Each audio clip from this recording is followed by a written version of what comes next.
Selamat pagi teman-teman. Perkenalkan, nama saya Asriati Rohatin. Saya mahasiswa Universitas Terbuka Pokja Wetan, jurusan PGSD. Sekarang saya semester 2 BI. Hari ini saya akan mempresentasikan tugas mata kuliah pengantar pendidikan anak berkebutuhan khusus atau ABK di modul 1 yang akan membahas tentang hakikat kebutuhan khusus, kegiatan belajar 3 yang akan membahas kebutuhan serta hak dan kewajiban anak berkebutuhan khusus.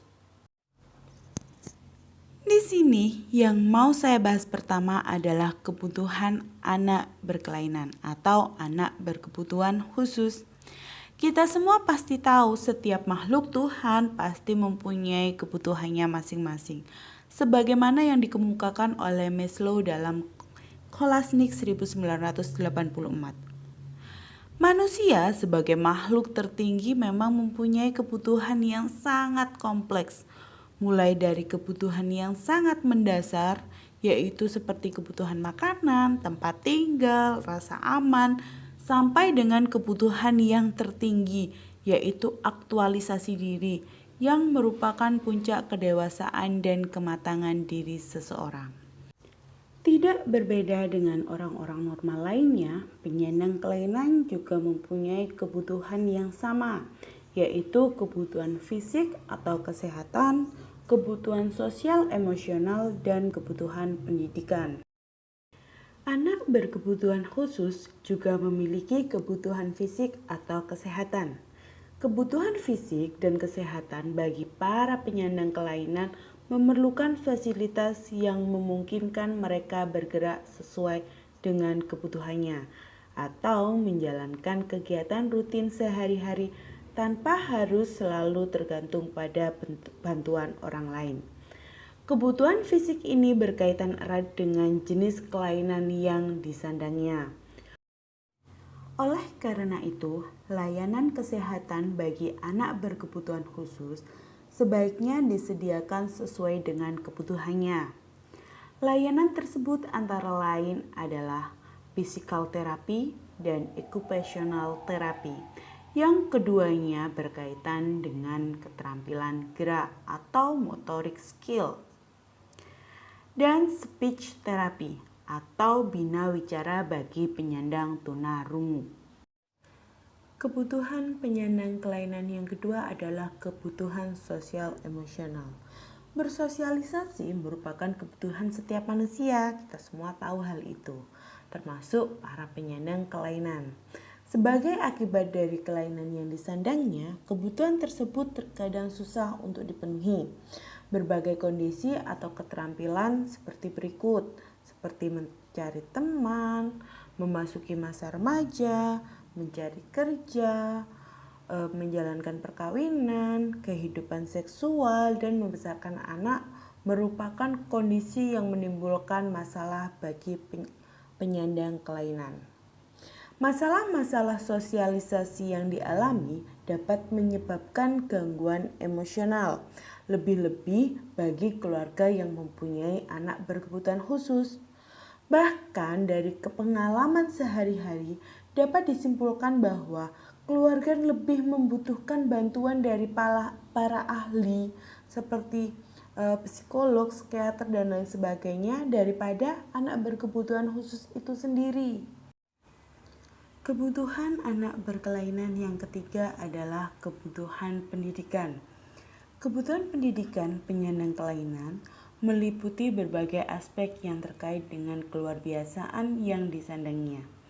Namun, secara umum, semua penyandang kelainan memerlukan latihan keterampilan atau vokasional dan bimbingan karir yang memungkinkan mereka mendapat pekerjaan dan hidup mandiri tanpa banyak bergantung dari bantuan orang lain. Bagian yang kedua adalah hak penyandang kelainan. Sebagai warga negara, penyandang kelainan memiliki hak yang sama dengan warga negara lainnya. Hak tersebut sudah disebutkan dalam pasal 31 Undang-Undang Dasar 1945 bahwa semua warga negara berhak mendapatkan pendidikan. Dikutip dari bab 4 Undang-Undang Nomor 20 Tahun 2003 Pasal 6 ayat 1 yang berbunyi, setiap warga negara mempunyai hak yang sama untuk memperoleh pendidikan yang bermutu.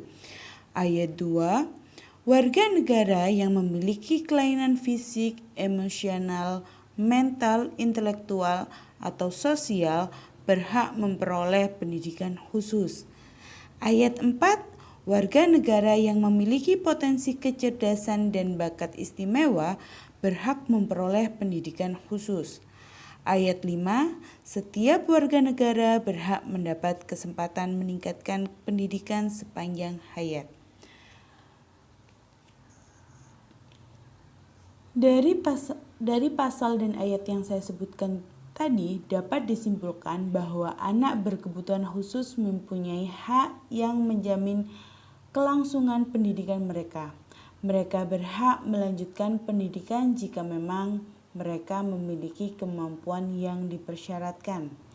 Tidak hanya berhak untuk melanjutkan pendidikan, mereka juga berhak untuk mendapatkan jaminan sosial dan mereka juga berhak untuk mendapatkan pekerjaan. Berikutnya adalah kerangka kerja untuk anak berkebutuhan khusus. Kerangka kerja untuk anak berkebutuhan khusus dilandasi oleh kepercayaan tentang hak anak atas pendidikan, yang antara lain menyebutkan bahwa 1. Setiap anak punya hak yang fundamental untuk mendapat pendidikan dan harus diberi kesempatan untuk mencapai dan memelihara tahap belajar yang dapat diterima. 2. Setiap anak punya karakteristik, minat, kemampuan, dan kebutuhan belajar yang unik. Yang ketiga adalah sistem pendidikan harus direncanakan dan program pendidikan diimplementasikan dengan mempertimbangkan perbedaan yang besar dalam karakteristik dan kebutuhan anak. Yang keempat, mereka yang mempunyai kebutuhan belajar khusus harus mempunyai akses ke sekolah biasa yang seyogyanya menerima mereka dalam suasana pendidikan yang berfokus pada anak sehingga mampu memenuhi kebutuhan mereka. 5. Sekolah biasa dengan akses inklusi atau terpadu merupakan sarana paling efektif untuk melawan sikap diskriminatif, menciptakan masyarakat yang mau menerima keadaan anak berkebutuhan khusus, membangun masyarakat yang utuh terpadu, dan mencapai pendidikan untuk semua. Dan lebih-lebih sekolah dapat menyediakan pendidikan yang efektif bagi mayoritas anak-anak, serta meningkatkan efisiensi dan efektivitas biaya bagi seluruh sistem pendidikan. Baik, pembahasan yang ketiga adalah kewajiban penyandang kelainan. Di sini dalam pasal 6 yang tadi sudah saya bacakan, dapat disimak bahwa seluruh warga negara wajib mengikuti pendidikan dasar termasuk anak berkebutuhan khusus. Penyandang kelainan bukanlah orang yang istimewa yang hanya menuntut hak. Mereka juga berkewajiban untuk menghormati hak lain, mentaati berbagai aturan yang berlaku, ikut serta dalam berbagai kegiatan bela negara sesuai dengan kemampuan mereka, berperilaku sopan, santun, serta kewajiban lainnya yang berlaku bagi setiap warga negara. Penyandang kelainan juga wajib mentaati hukum yang berlaku, dan kalaupun mereka melanggar hukum, mereka juga wajib untuk dihukum sesuai hukum yang berlaku. Sekian presentasi dari saya yang membahas tentang kebutuhan serta hak dan kewajiban anak berkebutuhan khusus. Semoga bermanfaat bagi kita semua. Terima kasih dan sampai jumpa.